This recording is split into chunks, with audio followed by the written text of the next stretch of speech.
And basically, when people say the nation is on, they're thinking more of Malcolm and not Elijah Muhammad.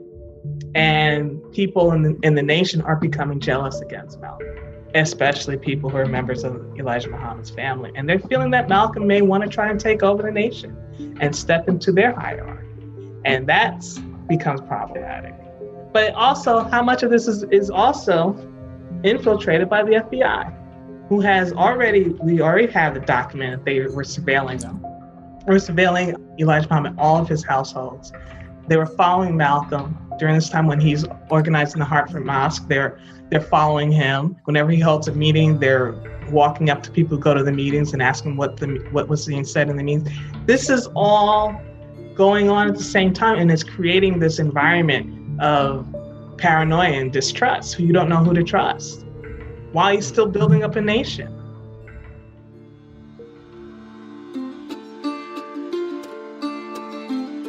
Hey there, it's Light Watkins, your host of At the End of the Tunnel, and this week you're in for a very special treat. So a few months ago, episode 21 to be precise, I ran a little experiment where I brought onto the podcast a Yale professor and author, Dr. David Blight, to talk to us about the life of Frederick Douglass, which was based on his Pulitzer Prize-winning biography called Prophet of Freedom. And I've been eagerly anticipating the next opportunity to share the life story of an historical figure as fascinating as Douglass. Well, recently, I got to have a conversation with Tamara Payne, who, along with her father, Les Payne, were co-authors of a book called The Dead Are Arising, which is a National Book Award-winning account of the life of Malcolm X, who is one of my personal heroes and who is, I believe, one of the most fascinating and misunderstood social justice warriors in modern history. The Dead Are Arising was listed by the New York Times and Time Magazine as one of the best nonfiction books of 2020. It's also received favorable reviews in just about every other major journal and media outlet for its extensively researched page-turning prose, which details aspects of Malcolm X's life that have never been written about so closely. So Malcolm's birth name, as some of you know, was Malcolm Little. And there are lots of stories that Tamara shares about the Little family's strong Garveyite background and how Marcus Garvey even visited their home. They wrote extensively about Malcolm's childhood and his family life as told to the Paynes firsthand by his brothers and sisters and other relatives. We learned the truth about how Malcolm's father actually died, which is different from the story that Malcolm told in his autobiography. And you might remember the Shorty character from the autobiography. Well, turns out Shorty was a composite of several of Malcolm's friends and running buddies, including one of his brothers. We also talk about the circumstances in which Malcolm's mother, Lorraine Little, was committed to a mental institution, and how Malcolm's older brother, Wilfred, became one of his best friends and closest confidants near the end of his life. Les Payne had several interviews with Wilfred. They also found and interviewed people who Malcolm went to school with and ran the streets with and even served time with as he underwent his transformation. We knew that Malcolm was an avid reader, but turns out he was even a fan of Dale Carnegie's How to Win Friends and Influence People, which is a book that played a key role in helping Malcolm get released on parole, which is when he then became a minister for the Nation of Islam. The Paynes also wrote about the secret meetings that Malcolm X had with the KKK, as well as the details of his gruesome assassination and who the real assassins were. So in this very fascinating episode, we're going to unpack a lot of aspects about the life of Malcolm X that you've probably never heard about, even if you read the autobiography of Malcolm X. And I think that you too are going to have a greater appreciation for all that Malcolm X overcame in his short life, as well as the direction that he was heading in near the end of his life. As with the Frederick Douglass episode, we're going to start the conversation by talking about the author's backstory, which is equally as interesting. The Pulitzer Prize-winning investigative journalist and Weekly Newsday columnist Les Payne undertook this project after having a chance encounter with Malcolm's brother Filbert in 1990, and then the book ended up being 28 years in the making. But then Les Payne unexpectedly passed away in 2018, which led his principal researcher, who happened to be his daughter Tamara Payne, take the reins and complete the project 2 years later in 2020. So during those 3 decades, Mr. Payne had been grooming his daughter to become an expert investigative journalist and showing her how to interview sources properly. So she was more than capable and prepared to take over the project when he passed. And it's not surprising that their book went on to win the prestigious National Book Award for Nonfiction in 2020. So I'm honored that I got to speak with Tamara Payne about this super important project, especially now after having just observed the 56th anniversary of the assassination of Malcolm X a couple of weeks ago. And so without further ado, let's dive into my conversation with author Tamara Payne, and Les Payne will be there in spirit. Tamara, thank you so much for coming onto the podcast. It's an honor to be able to talk with you about the life of Malcolm X and this amazing book that you and your father wrote, The Dead Are Rising.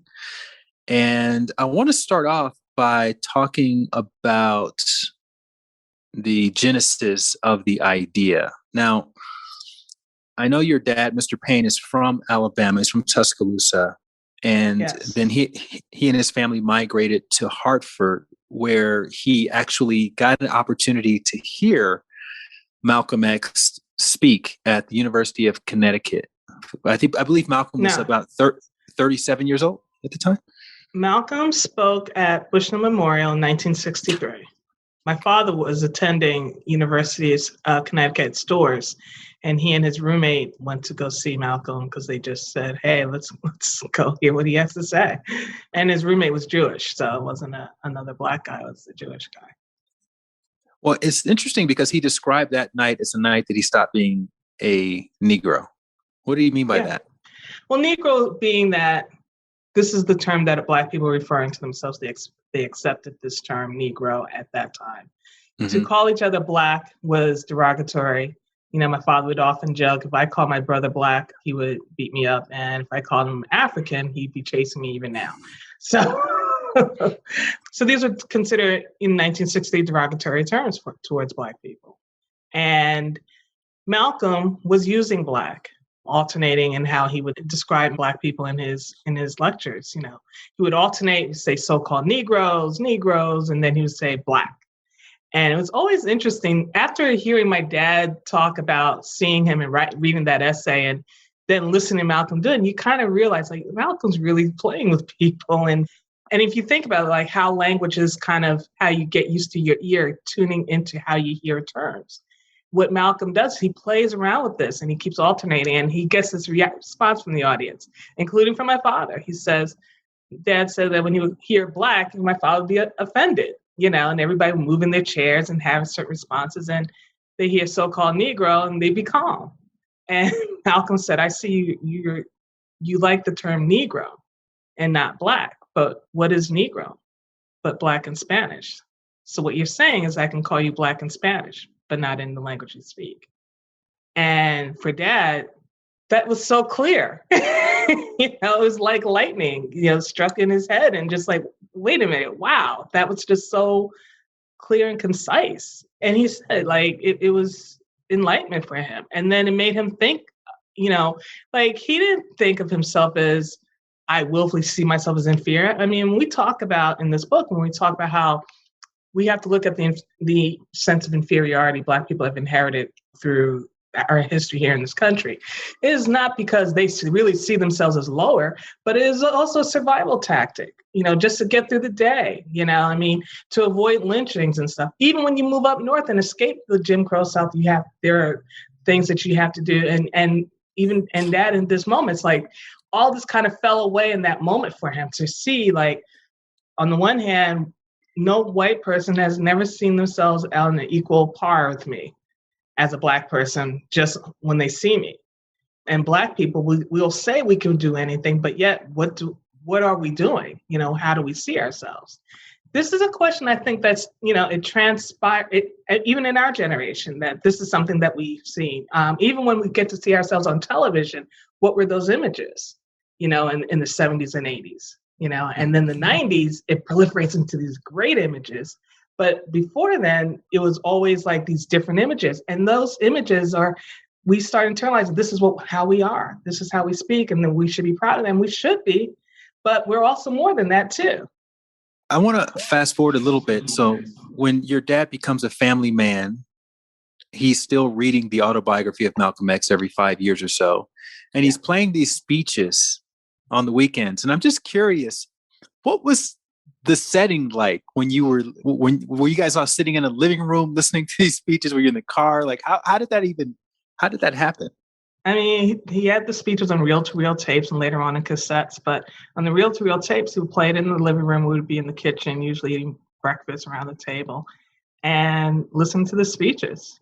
It was just the background, but listening, it was loud, and this is, again, how we can inherently change our perspectives too, right? So I'm coming up at a time listening to Malcolm X talking about the ballot vote. I don't understand what a ballot is. At 6 years old, I don't know what a ballot is. But his description and his critique, his analysis, it gets in there because it's the language that I hear, I get used to hearing. So when I hear it outside, it's like, hey, I've heard that before. Or why aren't people saying this more often? Why don't I hear this anymore? And that was really the question I was asking.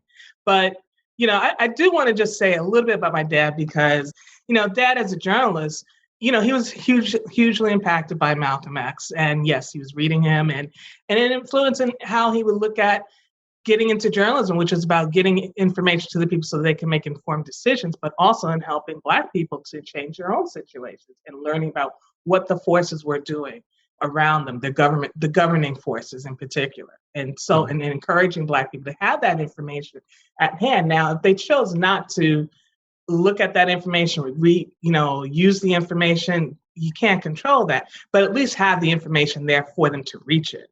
And that's kind of really what he was working on doing. And people would read him. And he worked hard to really work at not just, he wanted it so that people would read him. So he worked really hard at writing, and he wanted to look at what other journalists, were writing about it. And particularly at that time, it was print journalism. So that was really huge for him to understand how do you communicate these ideas. And he looked at different writers and he looked at all the writers. He read voraciously, he read everybody.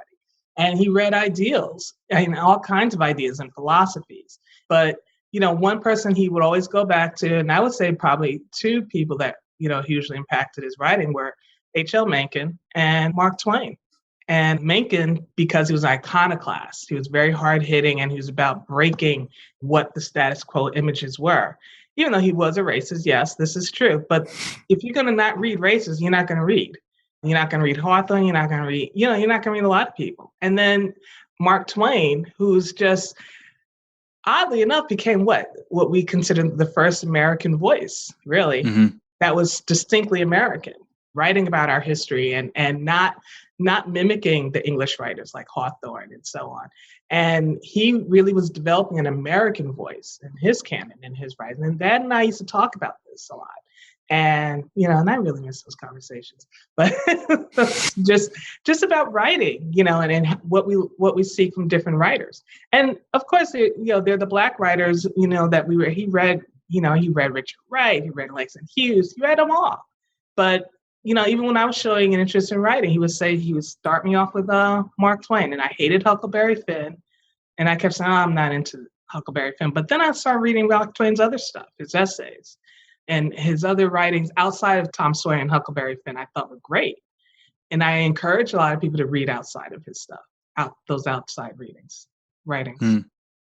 You have siblings. Were you the only one who he was doing this with? Or was he doing this with all of you all? We would read books together. I have two brothers, younger brothers, and we would read together different books. We read Huckleberry Finn and Tom Sawyer. We read Black Boy, Native Son together also. Mm-hmm. And others, we read Shakespeare together.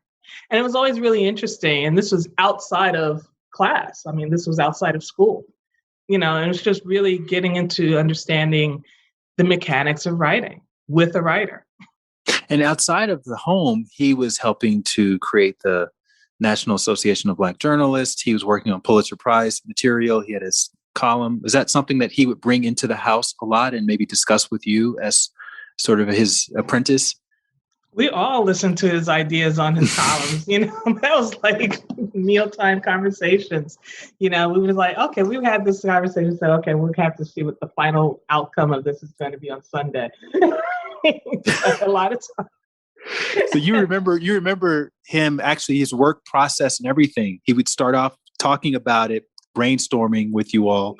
And then finally, would you be excited on Sunday to actually see what the final product Sometimes was? we got involved and we would say, hey, have you heard about this story? And we'd talk about what this story, why it was interesting or why it was important. And he didn't necessarily pick up all of our ideas, but some of them, he did write about that, I had picked his brain about, and he had. So I remember one column he wrote, it was started off because I had called him up to tell him that Spike Lee was on Arsenio Hall. And he was just talking about that interview, and we talked about what that interview was like. But then you went to China. Yeah. I taught English. I graduated from Hobart William Smith colleges, and then I went off to China. I actually worked with Channel 13, McNeil Lehrer, for a few months, and then Tiananmen Square happened, and I got really excited. And I also had an invitation to go, but I was in the process and I didn't hear anything. Then all of a sudden I heard all these teachers had canceled at the last minute because of the Tiananmen Square. And I was like, okay, I'll go. And it was really interesting to be there at that time. So I went in after Tiananmen Square, the fall semester afterwards. And in the meantime, had he had the conversation with Dr. Evans yet about? He had that while I was in China. I stayed there for 2 years. When I came back, he had met the brothers and interviewed them. And I had come back to visit, and he was just processing the interviews. And it was just so fascinating what he had learned. And again, as I said, my father's not a scholar, he's not a historian, and these are his own words too. He's a journalist to his core, and he's always going to look for a story, and everybody's a source. So, having a friend who's a surgeon in Detroit, they know interesting people, and one of them happens to be one of Malcolm's brothers. And that's how that kind of started. And he sat down with one of them and had the interview. And it was really interesting what he got from that. And then he came back to New York and he spoke with his colleague, Gil Noble. And Gil Noble, also familiar with the Little family, said, which brother did you speak to? He suggested he speak to Wilfred. Now, my father had spoken with Filbert, who was only a couple of years older than Malcolm. And Wilfred, who is the eldest, he was older than Malcolm by 6 years. And he was also Malcolm's confidant and best friend. And so the perspective you get from those two brothers, is really interesting. And especially at that time, this is in 1990 when he has those interviews, you haven't really heard that before. Not this kind of detail. Malcolm mentions his family, but you don't hear the details. And the other thing, it's important to understand that, biography and autobiography, Malcolm's telling you through Alex Haley's filters too, the story he wants you to know about himself. And biography is really kind of what other people say about you. First of all, I'm having a small world moment because Dr. Evans, he was also the catalyst for David Blight accessing that repository of articles and information on Frederick Douglass. And he's also an art collector and he's a surgeon. And so it's interesting that it's like all roads to Black history seem to go through Dr. Evans in some form or fashion. And then Gil Noble's, he had done a documentary on Malcolm X already. He had done a full-length interview with Wilfred. So I'm curious why he didn't put any of this information out there. I don't know how close they were or how their relationship was, but was he telling your dad stuff about Wilfred that the world didn't know or that he didn't know yet? Was he telling him to go and ask these questions, or what was that relationship like? Well, the work that Gil Noble was focusing on was on the assassination. Okay. So he was really focusing on towards the end of Malcolm's life. And, Wilfred is giving his perspective on it at that time. And then, but a lot of people hadn't even seen those interviews.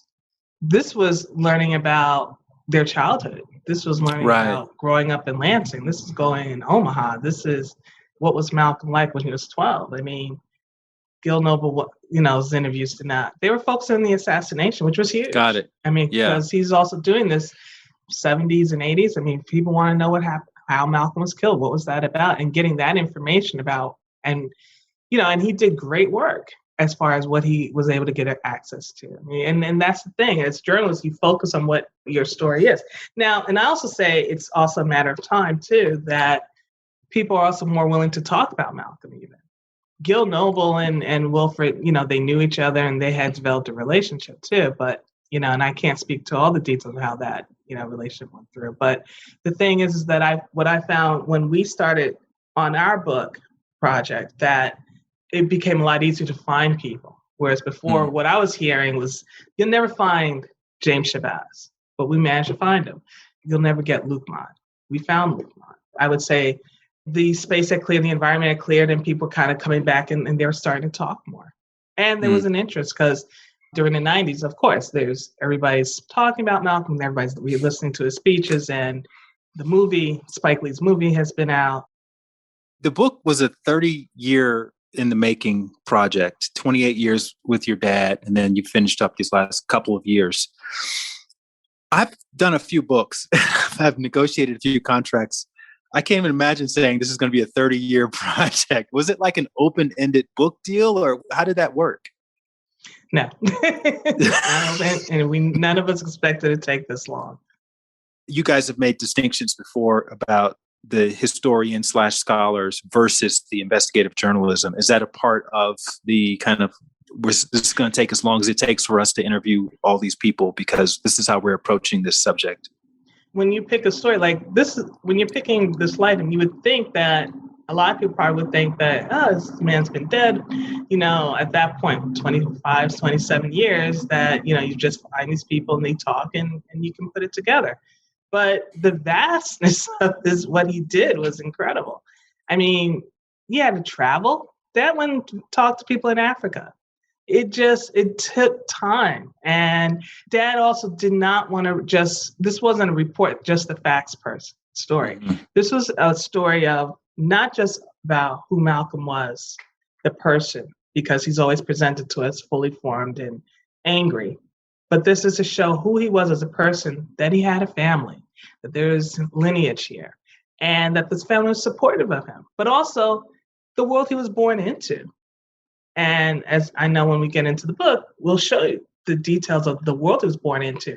A lot of times when I look at a lot of these biographies, they don't talk about what was going on historically. And this is, a lot of people probably say, it's Black history. This is American history. The Great Depression, the Great Migration affected everybody. Didn't just affect Black Americans. This is American history. And it changed American history. It changed, what people saw and did, and what their views of people who didn't look like them, who they started seeing deeming to be their enemies, and their friends. It changed because of these things that were happening, people's movements around, not just of Black Americans, but people who were coming in from the other countries too. But this is all a part of America, and just looking at all of this and putting in a context, and putting all of this in a context, as well as understanding what was Malcolm trying to do.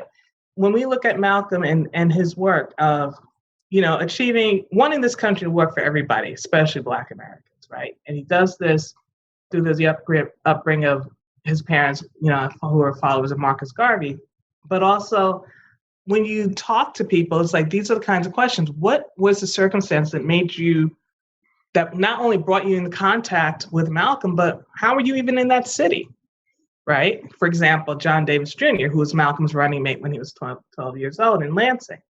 He's from Mississippi. He had upset some white guy, and this guy wanted to have an example made of him, and the mob was looking for him, and his family smuggled him out, sent him up north.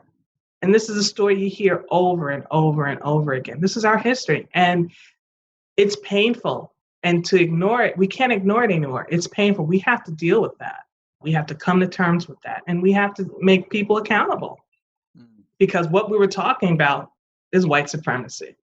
What are some of the tricks of the trade that you learned from your dad when you approached the source about getting to the crux of their contribution to Malcolm's story? How to connect. It's important to build a connection with your source, and understanding that, and making them understand their story is important for others to understand, that their story teaches lessons, and it does. If you're just saying, I just need to know the story because I have this deadline to meet, you're not going to get me to answer any questions. And I've had reporters do that to me. I was like, okay. And they're like, well, if you give me your name, I'm not giving you my name. I've done that. But you have to make a connection. And I think that good reporters make connections with their sources. Because the other thing is, not only just in making those connections, they're going to keep coming back. It's a relationship. You're going to keep coming back to this source. You don't just interview a person one time and get the story and that's it. You're going to have to come back. You're going to have to verify. I mean, if it's a real dangerous situation, you're going to want to get as much of the information as you can, but then you're going to have to verify it. And at some point, you're going to have to come back and say, these things track, these other things don't track. But yet you can only do that when you really make a connection. And then how do you make connections? And also getting leads to other people, getting names of other people too. The interview shouldn't stop with that person. It's anybody else I can talk to. That's always important too. But making connection was the first. And watching Dad prepare for these interviews was just amazing. And then becoming part of that process. Like, this is information that's really important because you kind of have to know what information it is that you're trying to get out of the person too. Especially if it's going to be a tricky person. Yeah, and you also talked about how impressed you were with his ability to compartmentalize, because on one hand, he's working on his column, and then he's like doing some other stuff, and then he's coming back to the book and the interviews and the outline and, keeping it all going at the same time, which sounds like it's pretty impressive. It is impressive when you think of him managing reporters and sending them to these sometimes very dangerous stories to report around the world. You think of people who are reporting on Ebola, like Laurie Garrett was reporting on Ebola for him. And you had even the story with Clarence Thomas breaking, right? And Anita Hill, and having the reporter on that. These are huge stories that are happening while we were working on this book. And these stories broke. He didn't stop, doing his day job for that, and wrote a column, and was working on as a panel, on the Reporters Roundtable for Sunday Edition, the CBS Sunday morning show. So and then even making time for us. But he compartmentalized, but we all also knew what he was doing. Like, we knew exactly where he was and all of that. We knew how to reach him, and also that we could reach him. And we could talk to him about any of these things.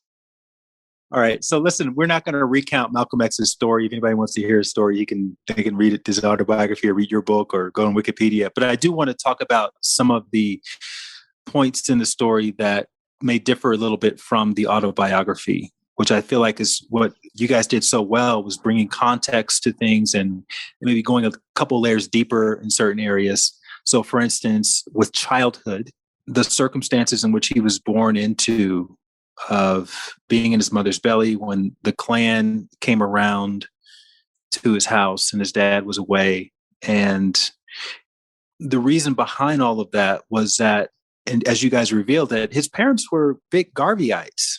They were followers of Marcus Garvey. They didn't meet up and the dad indoctrinated the mom into believing in this. They were separately followers, and it's actually how they met. Can you just talk a little bit about what that would have meant at that time with her West Indian background and being a believer of Marcus Garvey and the dad being very high up in that organization? Oh, she coming from Grenada. Marcus Garvey is also Jamaican, so I'm sure there was that connection too. But also being Black and proud of being Black is, what just kept her connected to that organization. And they just resonated with that. Earl Little's rise in the organization. That was when they came together, they married and they settled, and they were organizing. Earl, he was smart. He was a hard worker.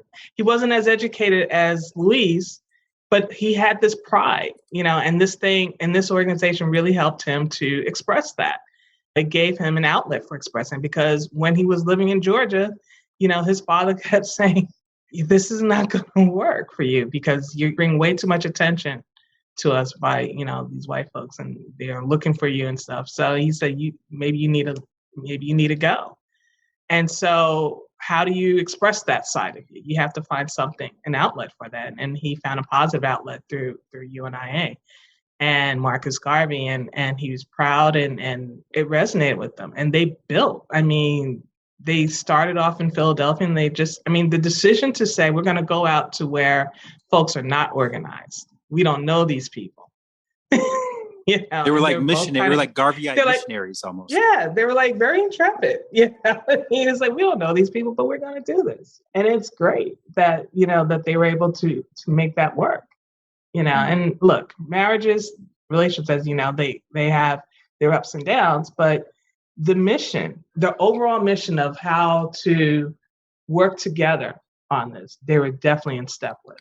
Mm-hmm. They were in lockstep with that. They were in agreement with that, even in the way that they raise their children, where, we show you how Louise is passing these ideas and philosophies and this support system onto her children of being proud and not accepting, these insults from white people and their white classmates. And she's bringing that into them while going with their homework. And Earl is organizing this household, as their children, and it's a brood, as it increases, he's organizing, giving everybody chores, making sure everybody gets up and all the chores are taken care of while still going out to look for day work as well as organize for the organization. So, and I would also say this is the way of life, but this was also different in that not everybody was choosing to follow Marcus Garvey. Although he did have, yes, a lot of people did join, but there were also a lot of people who didn't. I think about how they were just in lockstep with the larger picture for them was building that community, which was so important.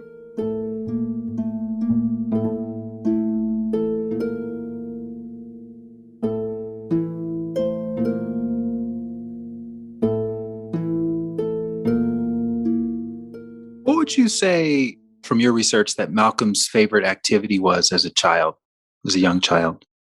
He did like to see movies, except he didn't like to see the movies where, we were just like Gone with the Wind when the bad images of us. But he was into, the small sports and stuff like that. He was very active, but he was social. He was very, very social. And we hear that just like, that's part of one of the reasons why we talk about how Earl kind of gravitates to Malcolm's, his whole thing with language, right? And he's taking him to these meetings, and Malcolm gets to see his father. And he's the only one that Earl would take to these meetings. Right. Earl took only Malcolm. He didn't take Wilfred or the other brothers. But Malcolm was very social. And then his dad died of these mysterious circumstances. In Malcolm's autobiography, he said it was the result of the Klan. But you guys did deeper research. What did you find? It was a streetcar accident. He had forgotten something, and he ended up getting his coat. And when he was running back for the streetcar, he slipped and fell on the tracks, and the streetcar was coming, and it ran over him. The details that we're getting from this is the firsthand details of Wilfred, who was at home with his mother, when the policemen come to say that their father's in the hospital and they're trying to get her to see him. And Wilfred is listening to how this policeman is speaking to his mother. And he talks about no, I think he was being really, really honest. Now, this family had been through so much by this point. We look into this and we look at the coroner's report. We look at the newspaper reports, but we're also talking with people who are in the town. We did end up finding somebody. Dad did speak to somebody who was actually related to John Davis Jr., who was on the streetcar, and he had seen it. And so Dad was able to confirm it even through him. So it wasn't just one person, it was layered.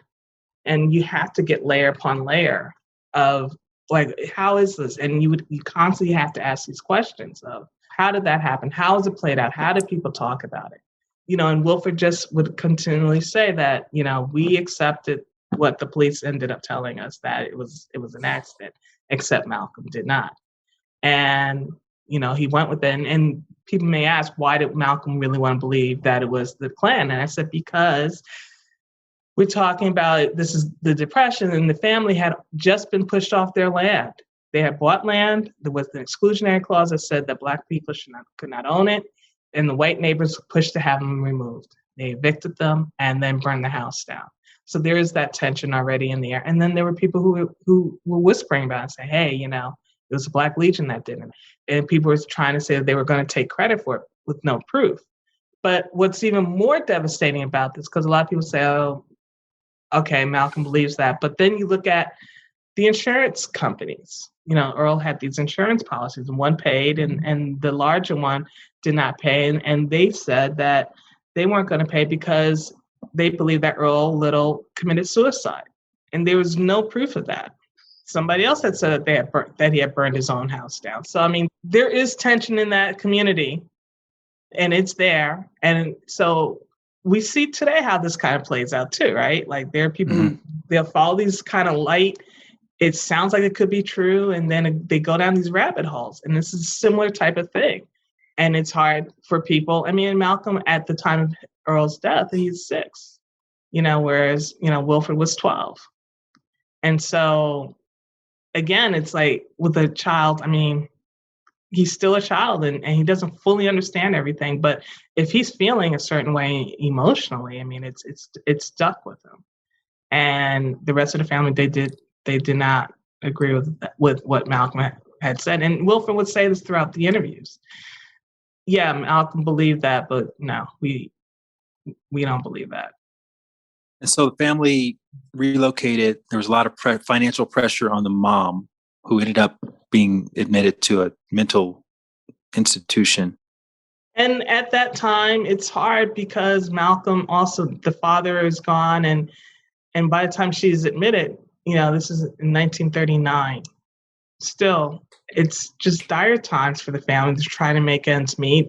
Wilfred had done different things. He'd gone out to Boston and sent money back, and Malcolm was taking that money, and as was Filbert. And people focus on that. But I'm also saying, but also what's happening is where she's trying to get her widow's pension, the judge is trying to get her to sign over the property she's on now.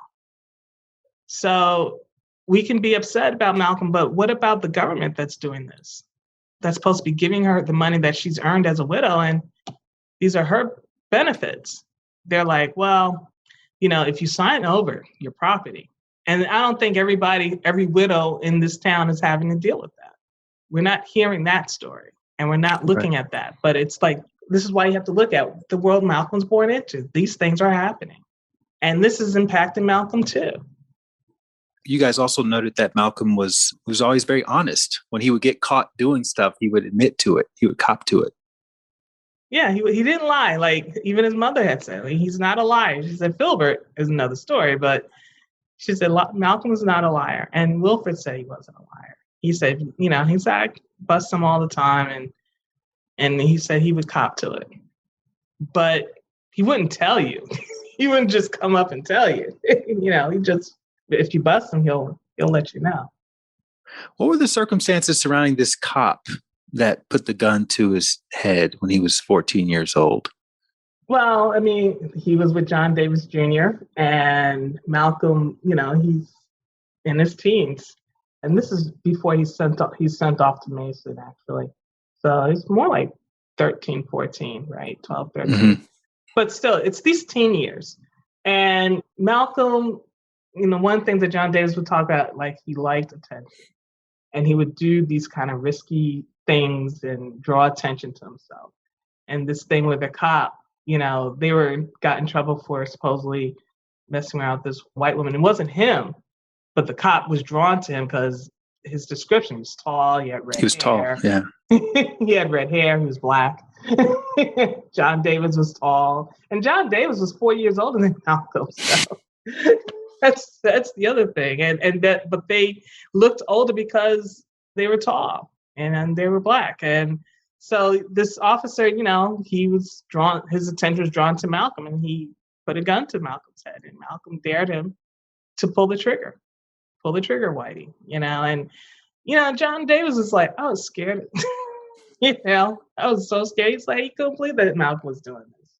I mean, I would look at it as Malcolm does have this need for attention.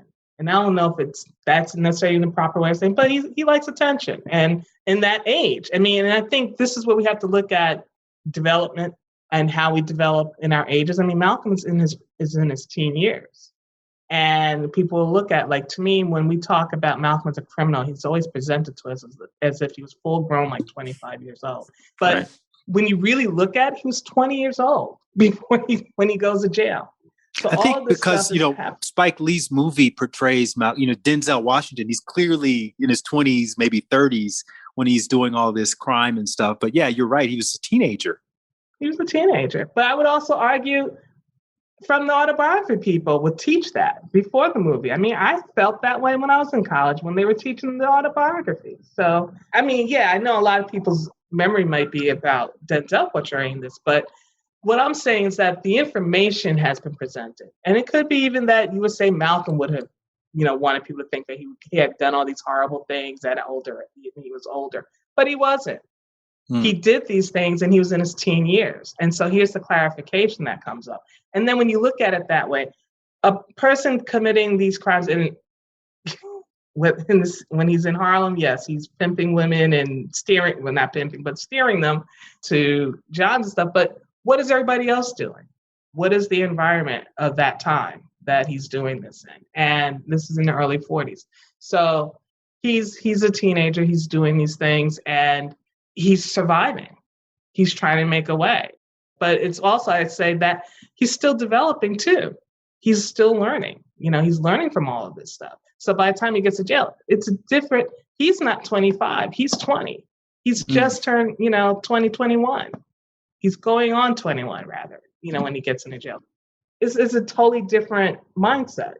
It's really looking at the humanity of him and developing. That's what I'm trying to say here. You all also realized that the Shorty character was really a composite of several people that he would spend time with. Yeah, it was one of Ella's husbands, Malcolm's older brother, and Shorty, Malcolm Jarvis. And the person who was really called Shorty, Malcolm Jarvis, he wasn't short. he was tall. He was called Shorty, and then we talked about it in the book because of his car. He had a car, and he also had this thing on the side of the car that you could stand on. They call that the short, and it's slang, and they call him Shorty for that, but it's not because he was short.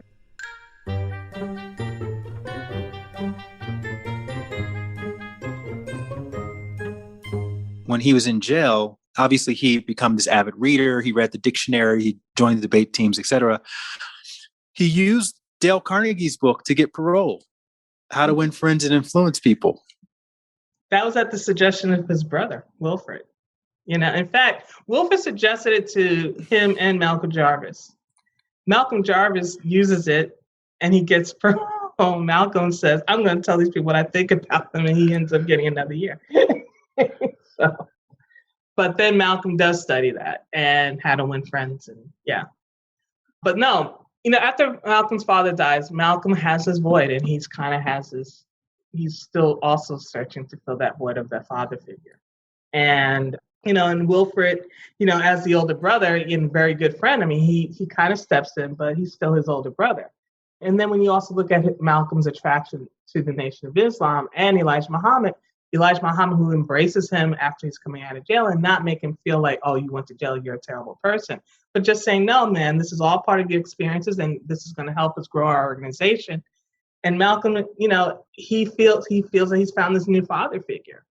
So he was still trying to kind of fill that in, but also develop other parts of his brain. I mean, he meets Bembry in jail, who tells him, yeah, okay, you're using a lot of your physical energy, but maybe you want to move into your mental energy. And Malcolm, who is smart, says, I don't want to get out. I mean, I don't want to spend the rest of my life doing this stuff. So he starts reading. And he's a smart guy. And this is the thing. Consistently, everybody, even people who didn't like him, he was smart and he knew how to talk to people. He really knew how to talk to people. He knew how to listen to people. He knew how to really make you feel good about yourself. The other thing that you guys talked about was Wilfred introduced Malcolm to the Nation of Islam, but then you showed a little vignette of Wilfred's experiences at the furniture store and his sort of Garveyite attitude that impressed all of his coworkers. When Malcolm gets released from prison, he goes and works at that furniture store. Does he become a sort of protege of Wilfred, or is Wilfred a protege of Malcolm? Or why wasn't Wilfred one of the top ministers in the Nation of Islam. Why do you suppose Malcolm kind of rose to that position over his brother, who seemed to embody the same principles? Yeah, I mean, they had different personalities too. I mean, Wilfred, he was such a statesman. He was so dignified, and he looked like Malcolm too. I mean, when I met him a couple of times, and he sounded like Malcolm. But like, is he tall? He's tall. He was tall. He sounded like Malcolm, but like in a really kind of, if you imagine just talking like you and I are talking, not speaking in in front of a room of 100 people, but just talking. Wilfred is a family man. He was about his community. He was a leader, and he related with, in his circles. That wasn't, his interest wasn't to grow like Malcolm was, but he knew that Malcolm had that. And he encouraged Malcolm. He said, look, I mean, he encouraged Elijah Muhammad to reach out to Malcolm. He said, Malcolm's our brother in jail. He's really special, and he would really, benefit not only from you reaching out to him and talking to him, but like helping this organization. I mean, you already see what we're doing. He had brought in his other siblings, and the sisters didn't really take to it, and that, and there are reasons for that.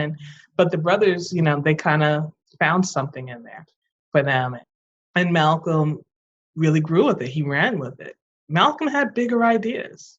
Wilfred wasn't, they're just people who just don't think on that level. But Malcolm always thought large. Malcolm thought larger than Elijah Muhammad, which was part of the friction between him and Elijah Muhammad. He was thinking that this Nation of Islam could be so much larger and can be so impactful in the community and leading this community forward into the future with dealing with white supremacy, but also building up our communities and stuff like. He saw that. And, Elijah Muhammad's like, we don't want to mix it up with anybody. That was the tension, between the two of them. And Malcolm saw it, and you see it when Malcolm comes out and he starts, and he's so excited, and he's going after, his thing is grow this group of organization as quickly as possible. And then he's saying, grow it with people who have ideas. So he's going after educated people, right? And other people who are already in there, they're not as educated. They feel threatened, or they don't like this, and it's causing all this tension. And Elijah Muhammad ends up sitting him down, like, you have to calm down. And Malcolm's like, this needs to grow faster, because he's just thinking larger than everybody else was thinking. And that's just who Malcolm is. And it wasn't jealousy between Wilfred and Malcolm on that. He's like, look, that's what Malcolm wants to do. This is what I want to do. And there are different personality types. Wilfred did not join the Nation of Islam for religious reasons. He joined it for really community reasons and the Garveyite principles that it carried on. And we showed that Garveyism is, in their, organization and strategies of how they laid out their plans. And Wilfred was attracted and resonates with him, and he wants to build up where he is. He wants to build up that community, and he's thankful to find that group to do that. And he grows with that, and he's happy with that. But Malcolm, he goes all in because he has it's just a different personality, but he's thinking all this stuff that he had read and he wanted to see for the community, and he just thought larger than everybody else did. And some people can feel threatened by that, or some people can go with it. How do you suppose Malcolm reconciled with some of the more cultish aspects of the Nation of Islam, the spaceships and the mythical origin and these kinds of things?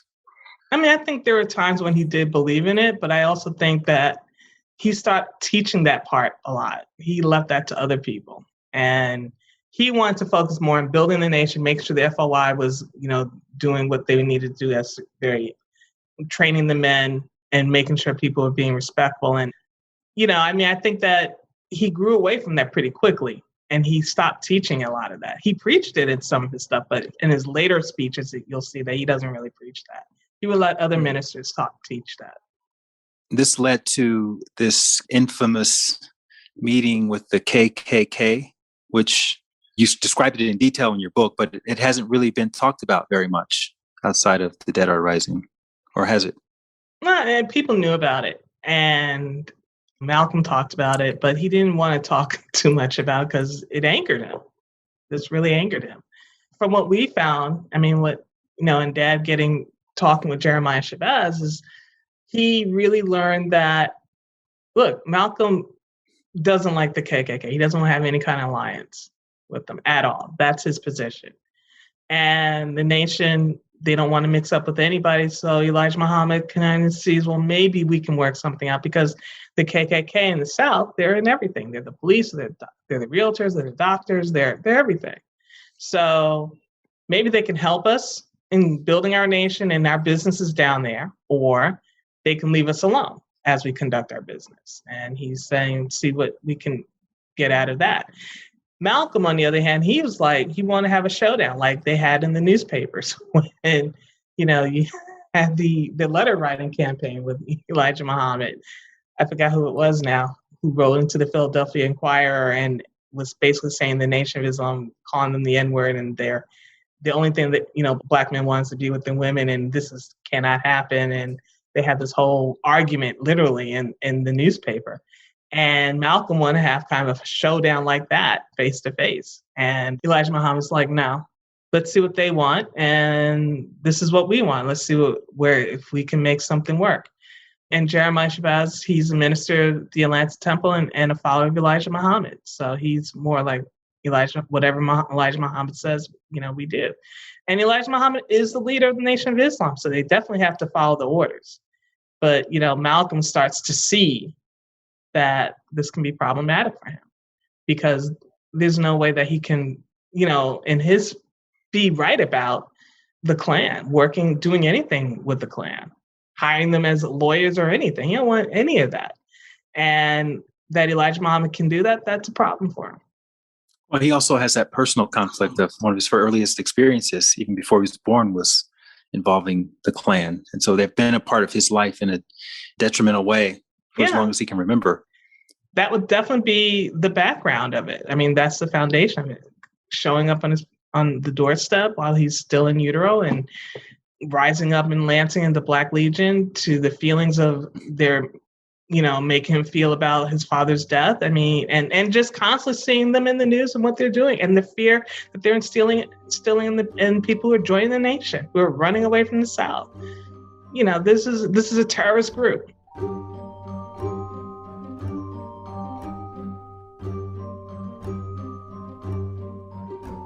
Do you think that's when his loyalty started to weaken with the Nation of Islam at that point? Because I know the child out of wedlock thing. Yeah, with Mr. Muhammad. Yes. With Elijah Muhammad, yes. It's a serious rift. I mean, it's a serious tear in the relationship. Meantime, he's becoming more popular than Mr. Muhammad. You mentioned that he is a master of TV media and the soundbite. How do you think he developed that? He's a talker, right? And I think he studied it, and he looked at. I mean, Malcolm, he would look at how things worked. He wanted to know how things worked, and then how to use it. And that was one of the things that was brilliant about them. He was a great student. Even though he dropped out, he was a great student. He knew how to study something, and to the point of to see its flaws, see its positives, and then how to make it work. It was just seeing example after example of that, And the language, if you think about how he worked with language. Now, he would exaggerate and say he wasn't a good student and he didn't know how to write. He always knew how to write. His mother, really instilled grammar in him when he was a child, and it stuck. And, with all of them, with all the siblings, and all the siblings were able to, they were educated and they're, as far as they had gone, and then were able to communicate well. But Malcolm, he was a great student of analyzing these types of things. If you think about even how he comes up with the idea of, the way he's critiquing American society, nobody else is critiquing it like that. And people who critique it like that since were influenced by him. But I'm not saying he wasn't influenced by others. Clearly, there are people who came before him that he studied, but how he was critiquing, the way he was critiquing, how he was reaching people, that's what he was a master at. And getting people to understand.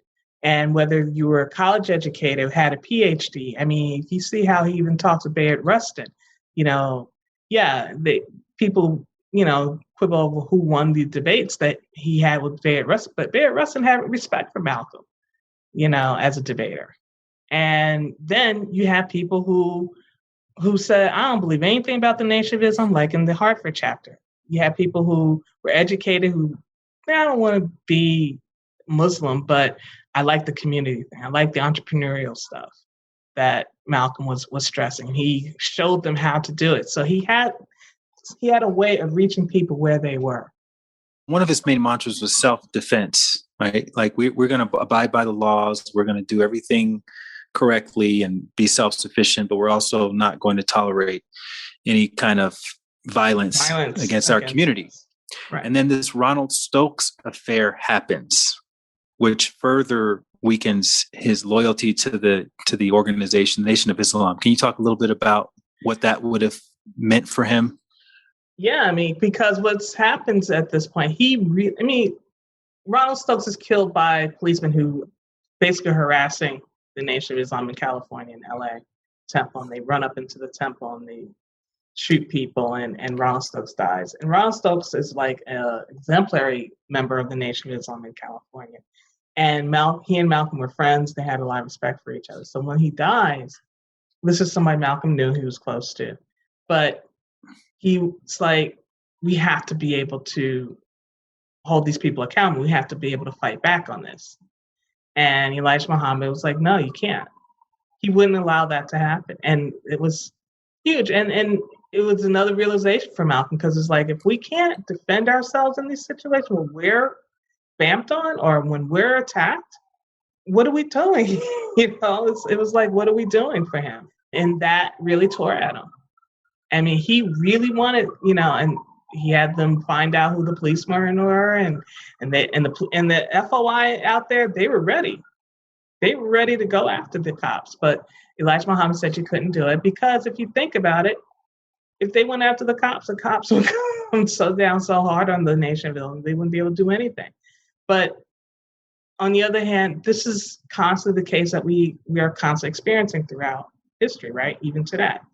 But this was that Elijah Muhammad would not give the go-ahead to do this. I mean, that bothered him. I mean, it was kind of like the last straw. There are other things that were leading up to that too, because we haven't really touched on that. While Malcolm is becoming more popular, while he's mastering the television, how to use a soundbite, he's getting all this. And basically, when people say the Nation of Islam, they're thinking more of Malcolm and not Elijah Muhammad. And people in the nation are becoming jealous against Malcolm, especially people who are members of Elijah Muhammad's family. And they're feeling that Malcolm may want to try and take over the nation and step into their hierarchy. And that becomes problematic, because also Elijah Muhammad's getting older, his health is frail. And so there's that jealousy in there. And so you already have that working from within the Nation of Islam. And Malcolm's feeling that too. So it's a number of things that are splitting. Because also while that's happening, because there are people who are now whispering to Elijah Muhammad, about Malcolm's, he's not who you think he is. They're whispering to him. But also, how much of this is also infiltrated by the FBI, who we already have the document that they were surveilling them. We're surveilling Elijah Muhammad, all of his households. They were following Malcolm, during this time when he's organizing the Hartford Mosque. They're following him. Whenever he holds a meeting, they're walking up to people who go to the meetings and asking what was being said in the meetings. This is all going on at the same time, and it's creating this environment of paranoia and distrust. You don't know who to trust while he's still building up a nation. And so there are a lot of things happening. People are, the energies are being scrambled, and it's also how the FBI is, to me, successful in weakening the Nation of Islam, in which they can, turn people against each other and end up assassinating. So he ended up becoming sort of deprogrammed. He deprogrammed himself. What were the circumstances surrounding that? I mean, what he realized is what he was preaching and what Elijah Muhammad was preaching, then what was being practiced. And we see constant examples of that. I mean, that's kind of what we're seeing with the Ronald Stokes. I mean, it was very upsetting to him. And then he gets in trouble because he says, it's plane falls out of the sky that's going to France. And it's not funny because all these people died. But he says, oh, my Allah's answering my prayers. And, and all these people died. But he's saying, well, that was an answer for Ronald Stokes's, murder by the cops. I mean, and Elijah Muhammad ends up saying, you can't talk like that. So he's finding like his movements are being restricted. He's seeing all of this happen at the same time. And he's as smart as he is, he sees this. And then it's a question, well, what do you do with it? Right. You know, as well as move forward. And how do you focus on that? That becomes the dilemma that he has to work through. Well, he also has this major financial dilemma. He's got his big family. He's living in the nation's house. They're trying to evict him. He's making money, I guess, off of speeches at this point. This is his only source of income. Well, really, the nation's paying him. I mean, pretty much everything goes to the nation. The nation is paying him. And then he decides to go to Africa. How does he finance this trip to Africa? Well, he goes at the invitation of some dignitaries out in Africa. Not in Africa, but because he makes his Hajj and he has connections that he's made and they help him out with that. And people are supporting him through that. And we kind of talk about it in the book. I'll let people go back and read that. But the important thing is that it goes to show, this is after he split. Now he goes to Africa for Elijah Muhammad, by the way, to help Elijah Muhammad organize his Hajj and his trips earlier in 59. And that's done at the expense of the Nation of Islam. But he has gained support of people who help him and say they want Malcolm, even though they see Malcolm is splitting from the Nation of Islam, they want to help him. So they help him finance that, his going for his Hajj. And then he's able to continue with his other visits because he wants to see what's going on in the world. So he goes to all these different countries in Africa and the Middle East and in Europe. Did he get poisoned in Africa? It was debatable whether he was poisoned or he had just gotten sick, from food poisoning, like bad food. There were a lot of things happening at the time because there was an incident in Ethiopia and there was also an incident in France. Okay. What happened in Ethiopia? He was at a restaurant and he was eating and he had gotten sick. But the other thing was that he had seen somebody at this restaurant that he had recognized from the United States and he thought that they were following him.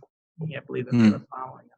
So he did get sick. And then so this poison, the food poisoning thing is like, even he kind of writes about it in his diaries that it was food poisoning.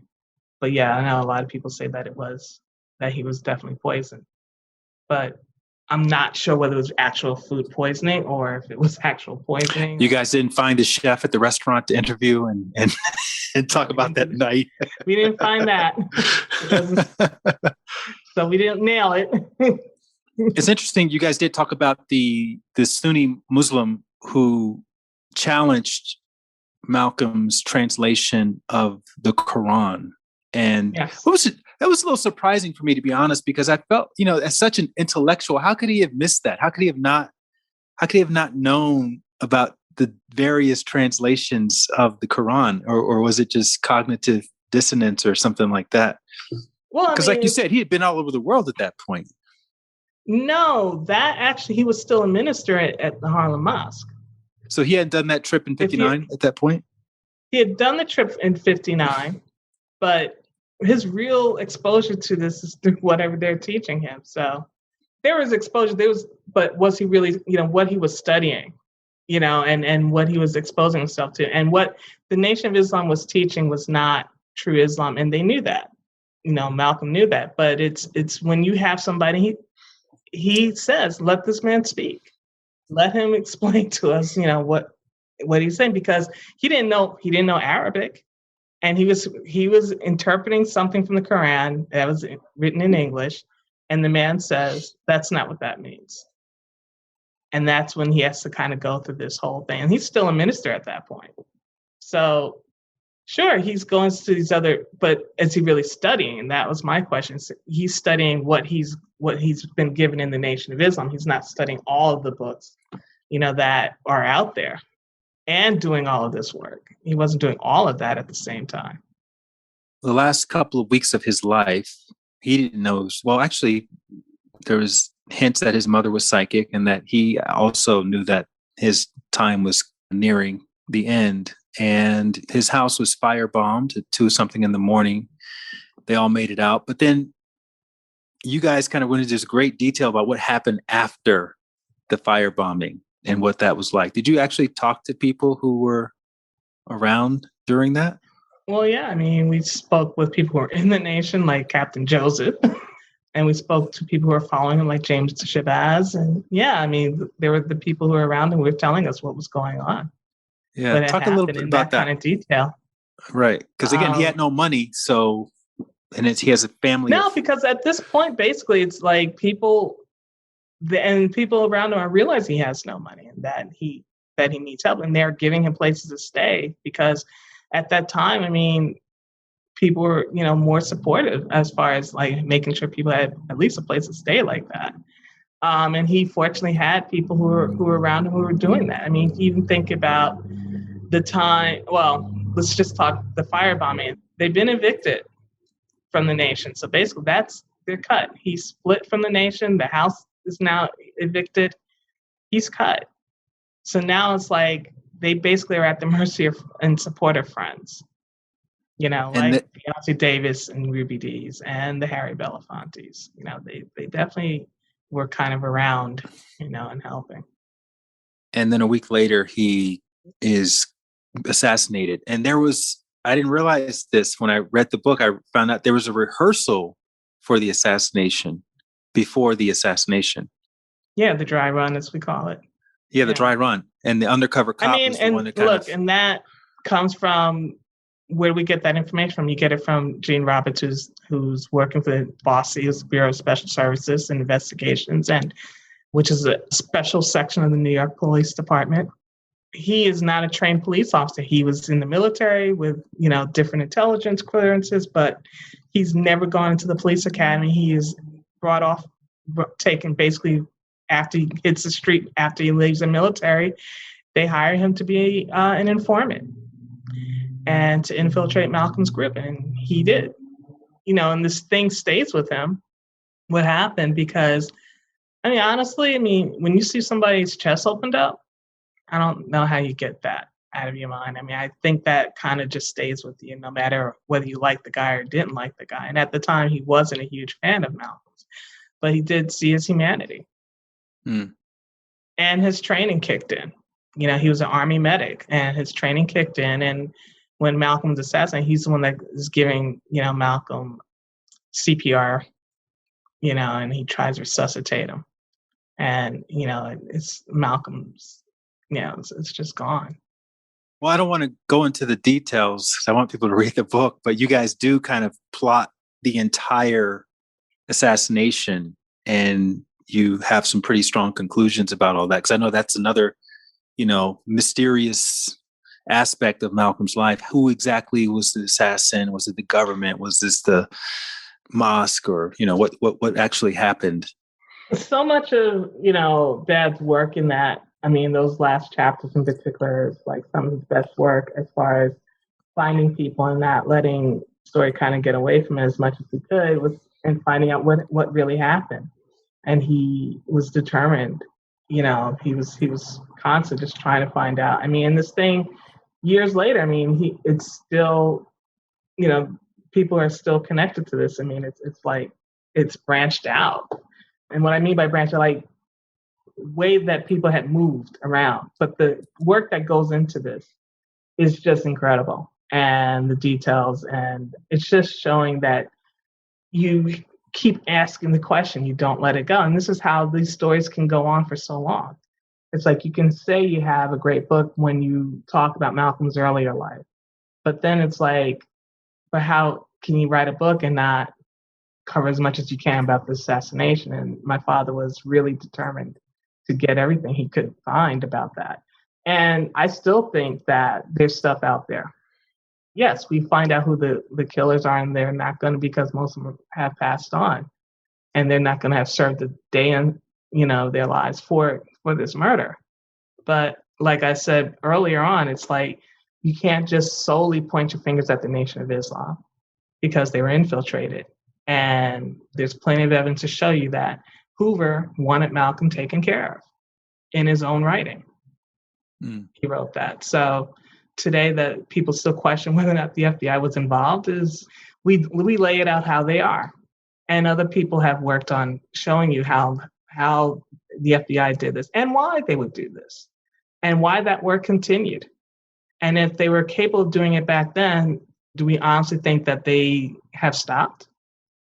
Obviously, Malcolm's life got cut. He was 39 years old, had a lot more to do, a lot more to say.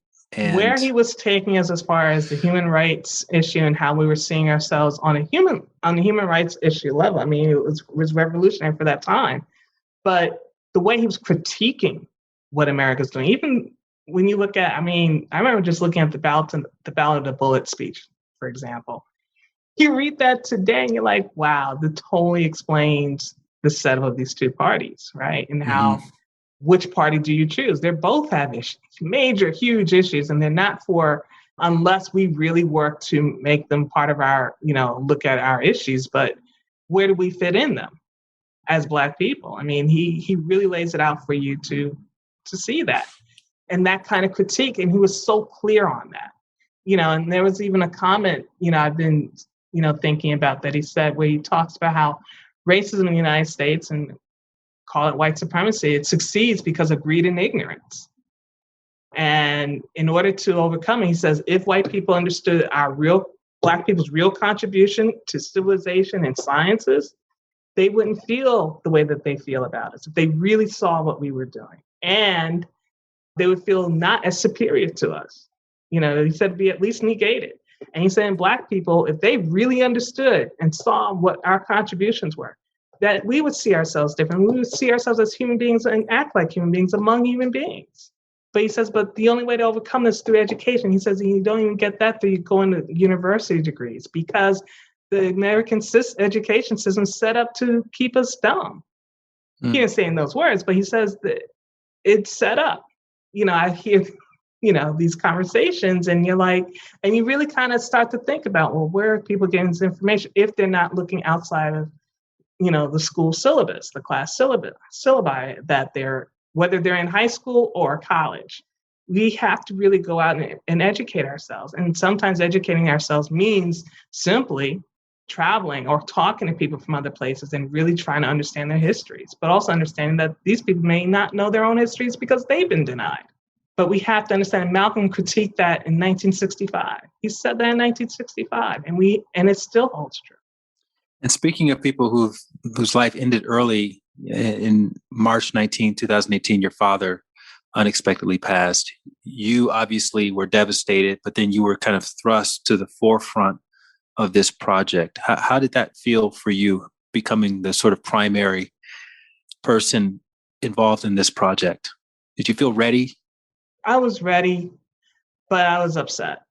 This was my father's life's work, and I just feel that he should be here to have this conversation with you, to receive a National Book Award. All this stuff is bittersweet for me. But he also would say, look, this stuff, you understand it. So yeah, I understand it. And I knew from day one that this book was going to be really important.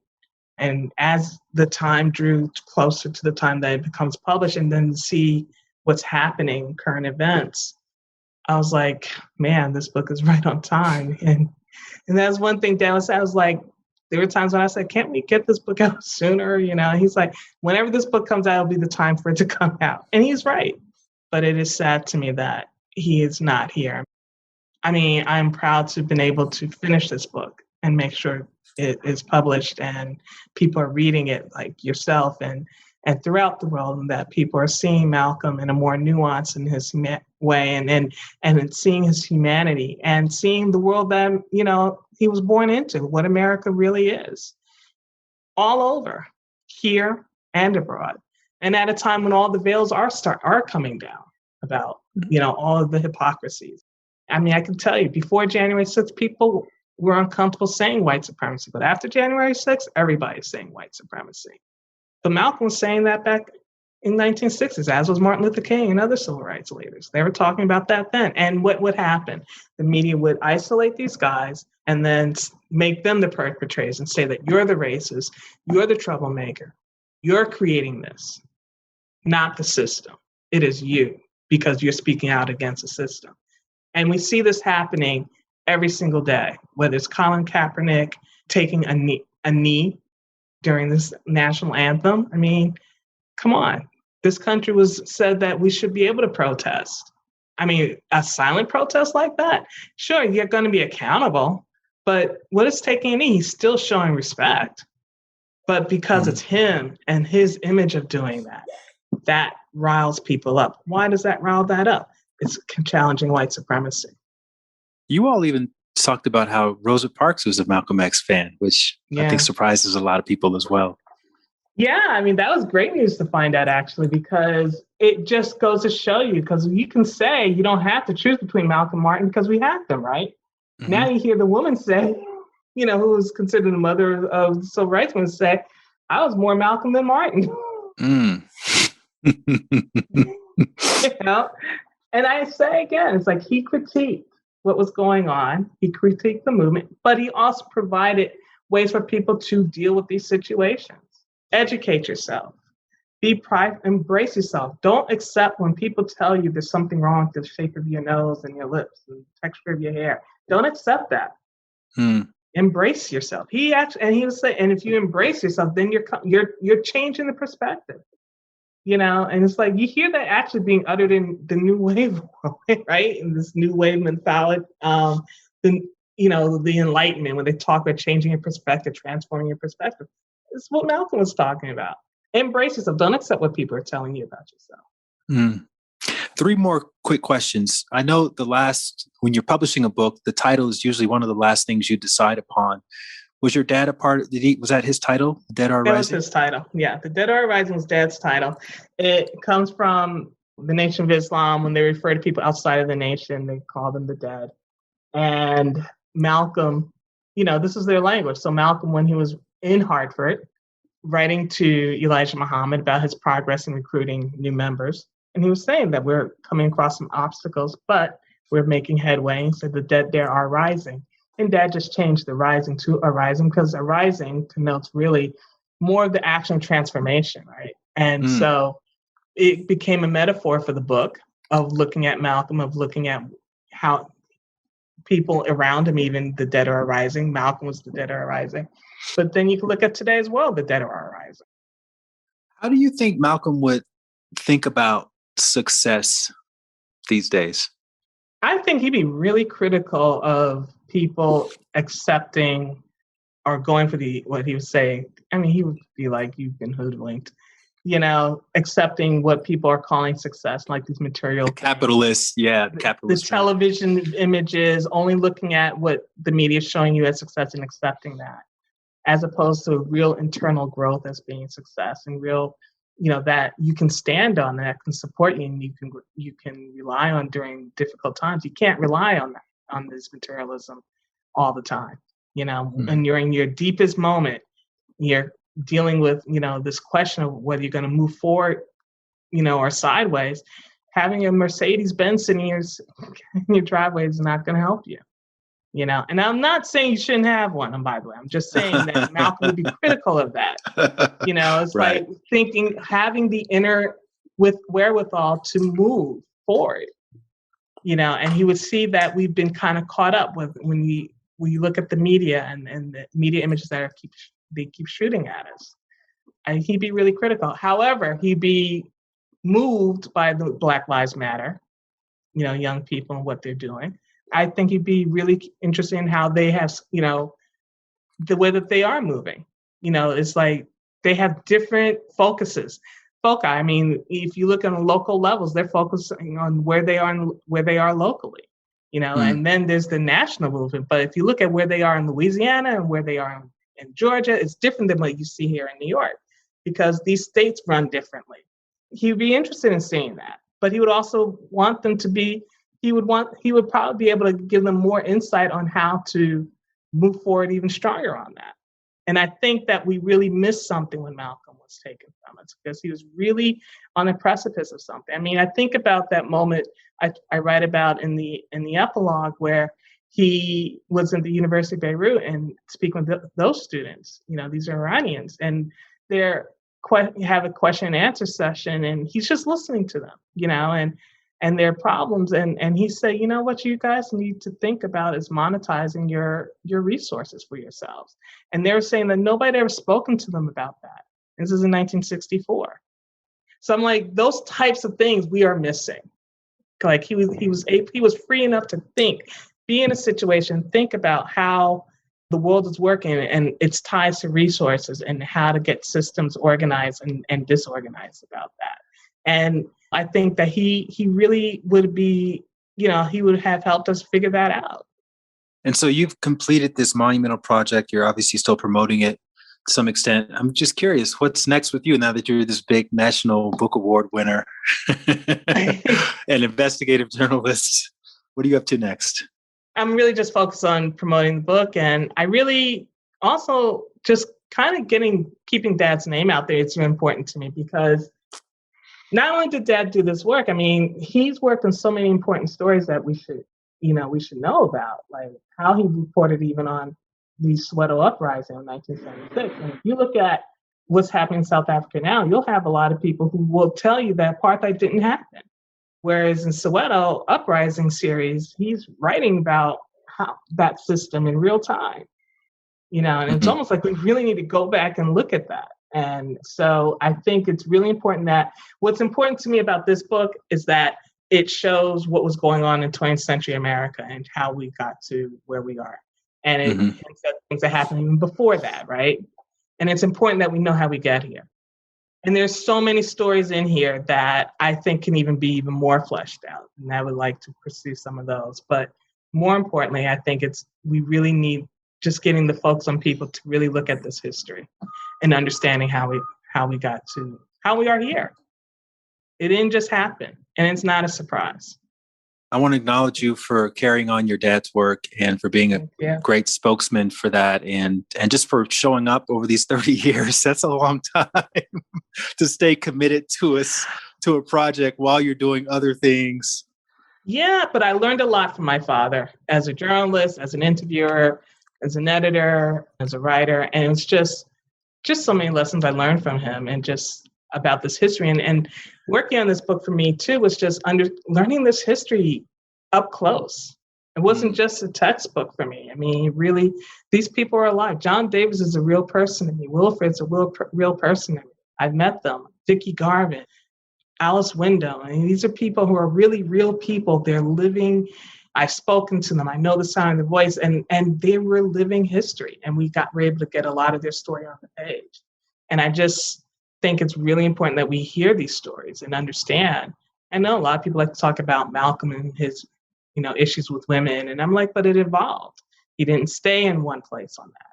And I think even part of the book, but what's also important about this book is the appendix, which is something that was in the archives of Dr. Evans, Walter Evans. And it was this last questionnaire Malcolm was working on at the end of his life, given to him by the Islamic Center of Geneva, which is Malcolm was speaking a lot of this stuff, but to actually see, his answers, he's thought out answers to these questions about, for example, why does he still talk about race when he's a Sunni Muslim and he's Orthodox and Islam doesn't see race, only the human race. And doesn't he understand that? And Malcolm said, until my 22 million fellow fellow Black people and Americans are free, I'm not, I will continue to do this.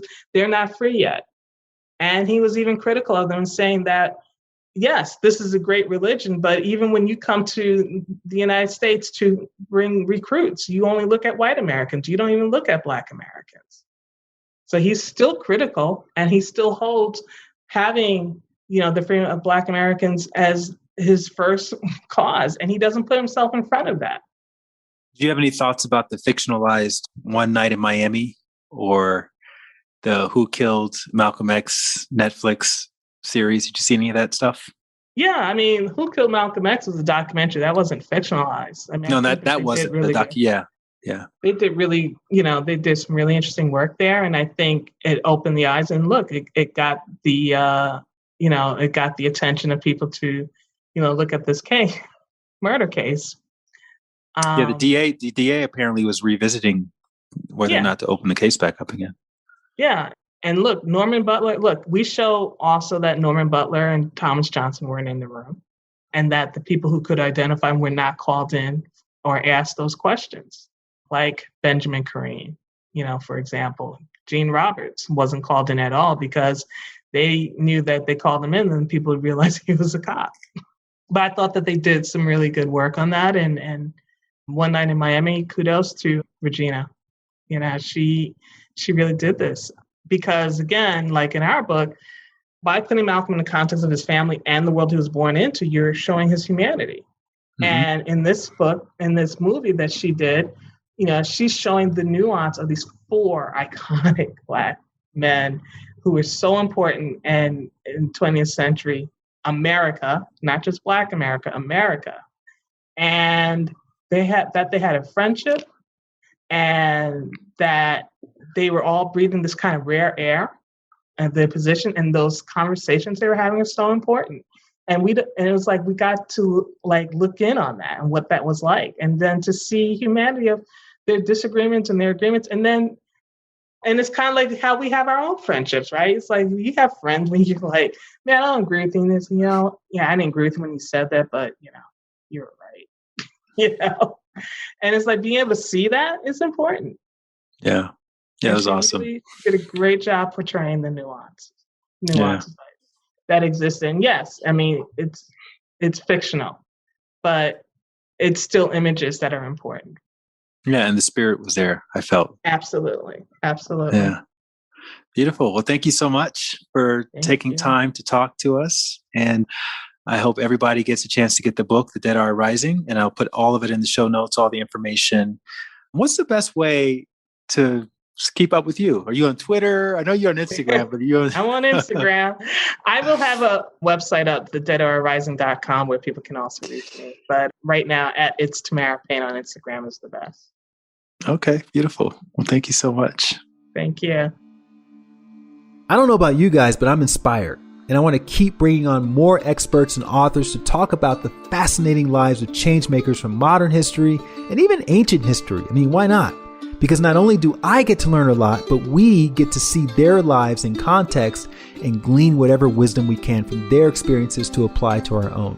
So thank you very much for going along on the journey with me, and I hope it inspires you to read The Dead Are Arising. And if you've never read the autobiography of Malcolm X, I highly recommend reading that too. It's in my top 5 Dead or Alive all-time favorite books. Meanwhile, you can follow Tamara on Instagram at It's Tamara Payne. And the website is thedeadarerising.com. And if you want to support this podcast, the best thing you can do for now is to leave a 5-star rating. It only takes 10 seconds. All you do is glance down at your screen, click where it says At the End of the Tunnel, which is in purple. And if you're not listening to this on the podcast app, look for a button that says Listen on Apple Podcasts, and you'll see the purple link. Then scroll down past the previous episodes to where it says ratings and reviews and just tap the star on the far right and you've left a rating. It's literally that easy. And I thank you in advance for taking those 10 seconds to do that. It really means a lot. But more importantly, that's what's going to lead Apple to potentially feature this podcast more prominently, and you can help to spread these inspirational stories more widely. You can also find the show notes and a transcript of my interview with Tamara at lightwatkins.com/tunnel. And while you're there, don't forget to sign up for my daily dose of inspiration email, which is a short and sweet daily motivational message that I've been sending out every morning for years now. I'm gearing up for my next book launch, which is based on those daily dose emails. It's called Knowing Where to Look, 108 Daily Doses of Inspiration. It's coming out in late May. And it's officially now available for pre-order everywhere books are sold. You'll see purchase links at lightwatkins.com/knowing. And thanks again for listening to the podcast, for sharing it with your friends and your followers. I'll see you guys back here next week with another amazing story from the end of the tunnel. And in the meantime, keep trusting your intuition, keep following your heart, and please keep taking those leaps of faith. And I'm sending you lots of peace and love. Have a great day.